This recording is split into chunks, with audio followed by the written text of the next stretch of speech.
Kayak agama sekarang, saya tadi bilang jangan-jangan hidup kita ini dangkal.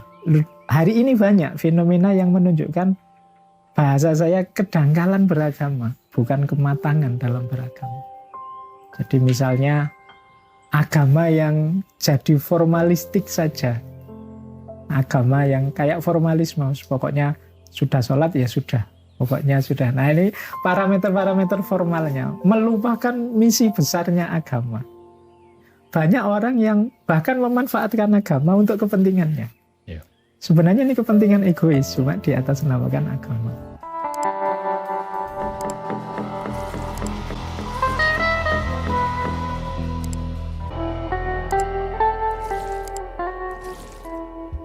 Kita hari ini semakin egois. Itu kelihatan banyak. Itu tadi di antara orang egois itu kan di antara ciri sosial skillnya kurang. Kenapa sosial skillnya kurang? Ya kayak tadi, memang hidupnya banyak di dunia sendirian, terisolasi. Dan ini nanti mengefek termasuk ke agama, ke ideologi kita. Cara kita hidup itu efek ke situ. Kayak agama sekarang, saya tadi bilang jangan-jangan hidup kita ini dangkal. Hari ini banyak fenomena yang menunjukkan bahasa saya kedangkalan beragama, bukan kematangan dalam beragama.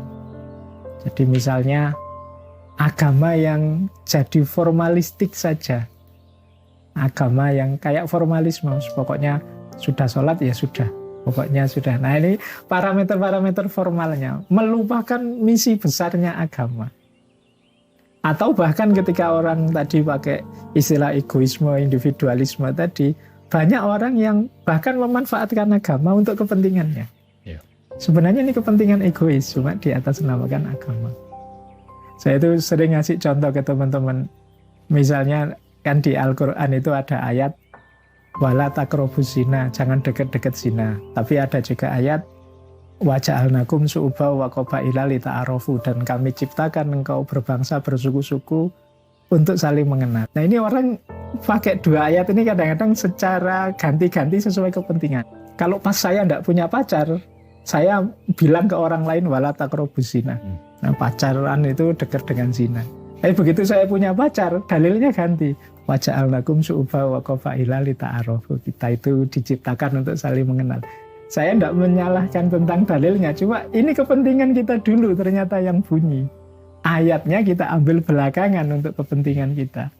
Nah ini yang hari ini sering terjadi begini. Jadi egoisme kita bungkus, kita justifikasi dengan dalil, dengan agama. Sehingga kesannya orang kita itu sangat religius, padahal hakikatnya kita itu sangat egois, benar. Jadi yang pertama begini, beda-beda tafsir itu sebenarnya manusiawi. Asal tadi ya, yang nafsir ini memang tujuannya mencari kebenarannya, bukan mendahulukan kepentingannya. Kepentingannya dan kelompoknya dan lembaganya dan lain sebagainya. Ini menurut saya masih aman. Kemudian yang kedua, asalkan dia sadar ada jarak antara tafsirnya dengan teks kitab suci yang dia tafsirkan. Jadi banyak orang yang lupa bahwa nilainya tafsir itu beda dengan nilai teksnya. Akhirnya yang terjadi apa? Banyak orang, ini ada istilah filosof dari Maroko itu, Muhammad Arkun.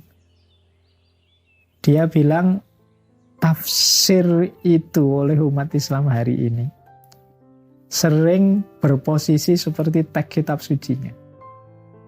Istilah dia takdisul afkar ad-diniyah. Takdisul afkar ad-diniyah itu sakralisasi pemikiran keagamaan. Pada akhirnya yang kita sakralkan itu ternyata pikiran kita, bukan agamanya. Nah, sebenarnya ini problemnya bukan kok terus kemudian kita tidak nafsir, tapi kita sadari bahwa tafsir kita itu derajatnya manusia, tidak ilahi. Yang bisa keliru, boleh dikritik, bisa tidak pas, bisa melenceng dan lain sebagainya. Nah, kesadaran ini yang menurut saya di kita hari ini kurang. Belum lagi seperti tadi, kemudian secara tidak sadar kita mendahulukan kepentingan dibandingkan tafsirnya. Mungkin karena konsekuensi aliran, konsekuensi lembaga, atau kepentingan-kepentingan yang lain. Nah, Jadi berarti kuncinya sebenarnya nomor satu menurut saya, ayo kita sadari fakta ini dulu. Nanti baru kita main dengan mana yang lebih sesuai dengan misi agama, dengan nilai agama, dan lain sebagainya. Karena kalau kesadaran ini saja tidak muncul, pasti akan muncul banyak problem yang kita alami sekarang. Konflik antar beda pemahaman. Betul. Yang satu memahami gini, yang satu memahami gini. Karena menganggap bahwa pikirannya selevel kalau Islam Qur'annya, seolah-olah kalau ada orang bantah pemahaman kita terhadap Qur'an, itu dia bantah Qur'an. Padahal enggak, yang dibantah pikiran kita, tafsir kita.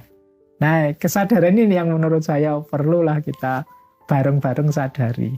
Jadi paling tidak mereduksi konflik antar tafsir. Jadi paling tidak itu. Dan menurut saya ya kayak tadi belajar dari era keemasan Islam itu, ulama-ulama yang luar biasa tadi itu ndak tunggal loh alirannya, macam-macam, madhabnya ndak satu mereka, tapi mereka bisa kerjasama membangun peradaban ilmiah. Jadi memang harusnya dalam agama ya yang punya otoritas beliau-beliau, para ulama, tokoh-tokoh agama yang ngerti bidangnya masing-masing. Cuma tadi dukungan peradaban viral tadi yang membuat semua orang ingin eksis, ingin viral.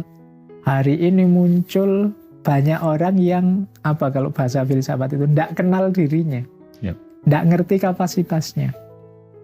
Akhirnya dia juga ikut berfatwa, dia juga ikut ngomong hukum agama, dia juga ikut ini, dan dia merasa bahwa ini benar.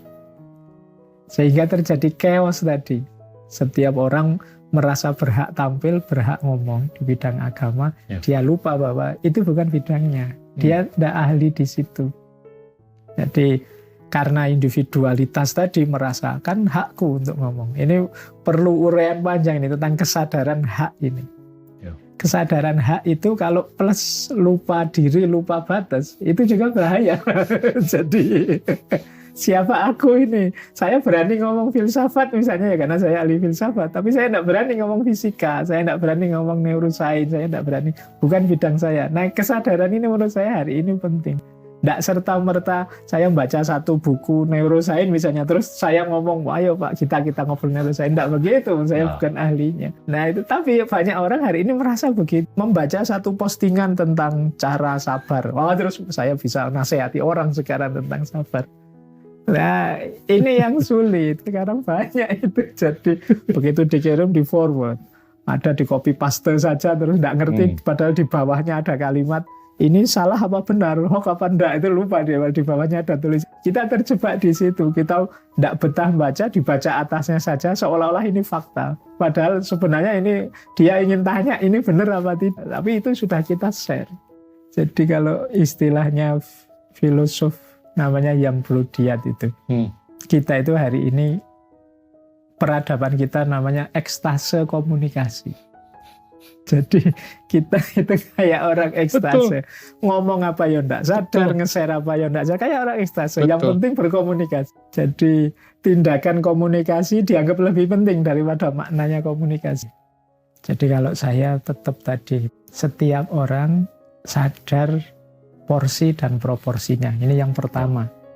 Harus ngerti saya itu berdiri di mana, sebagai apa, punya kapasitas kemampuan apa. Jadi biar tidak lintas pagar. Untuk hal-hal yang serius, yang penting dalam hidup ini orang harus sadar. Tahu batas dan tahu dirinya. Kemudian kalau dalam Islam misalnya kan manusia itu dianggap setara semua. Jadi berarti setiap orang punya hak dan punya kewajiban tertentu untuk mendalami agamanya masing-masing. Tapi dia juga harus sadar batas kemampuannya. Jadi dia harus ngerti. Oh, kayak saya misalnya, saya ngerti sedikit-sedikit tasawuf, tapi fikih saya tidak ngerti. Hukum ini, hukum itu saya tidak paham. Jadi jangan tanya saya tentang itu. Jadi orang harus ngerti batas ini. Karena kadang-kadang bahkan otoritas yang misalnya jadi rujukan itu juga kadang-kadang juga tidak paham batas dirinya, sehingga ditanya apa saja dia harus jawab. Nah ini juga menurut saya masalah yang harus dipikirkan, karena orang juga harus tahu batasnya. Kalau memang tidak tahu, jawab saja tidak tahu, atau bukan bidang, jawab saja bukan bidang. Tapi kadang-kadang ada rujukan, ada otoritas yang pokoknya saya harus jawab segalanya. Ini juga nanti jadi trouble juga dalam kehidupan kita, karena otoritas ini jadi rujukan yang diambil. Yang kedua itu. Kemudian yang ketiga, ya tentu saja literasi. Betul. Hari ini saya kira kelemahan kita dalam banyak hal itu literasi. Iya. Jadi kita sulit sekali paham bahwa saya itu harus ngerti ini dulu, harus ini dulu baru boleh ngomong. Itu sulit sekarang ketemu orang yang sadar dan mau belajar, mau literasi. Kalau yang mau tampil banyak, yang mau eksis banyak, yang mau belajar yang jarang. Ini yang jadi PR kita semua. Tidak salah orang pengen tampil, pengen eksis, tapi bangun dulu value dirimu. Jadi bangun dulu kualitas. Dari situ nanti kalian bisa tampil eksis. Nah cuma belakangan tidak begitu kan. Kadang kayak tadi orang nge-share tentang agama bagian apa, di-share. Dia juga tidak paham yang di-share itu apa. Atau yang di-share itu apa, berhubungan dengan diriku, relevan tidak dalam hidupku, dan lain sebagainya. Karena relevansi ini juga penting kan, kadang-kadang bukan berarti salah benar. Dalam hidup ini banyak hal yang benar sih, baik sih. Tapi kadang-kadang ketika tidak relevan malah jadi blunder. Yeah. Kayak tadi misalnya, orang sedang kalah, terpuruk, males-malesan, tidak mau bangkit. Terus kita nasihati untuk sabar. Loh, ini kan blunder menurut saya. Orang sudah males disuruh sabar, itu tambah males. Nasihat sabar ini kan baik, tapi dia tidak pas posisinya. Jadi tidak harusnya kok saat ini dikasih nasihat sabar.